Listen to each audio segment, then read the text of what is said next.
Recently, a viral video claiming that an extensive railway project in Uttarakhand, India, had been completed has turned out to be fake.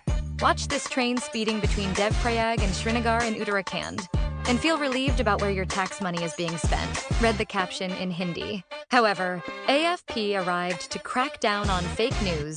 The footage was actually filmed in Hunan Province, China. This is not the first time Indian netizens have misrepresented the facts. In 2023, an online video showing a train crossing Beipanjiang Bridge in China was claimed to be a trial run on the world's highest railway track in Indian-administered Kashmir, which it is not.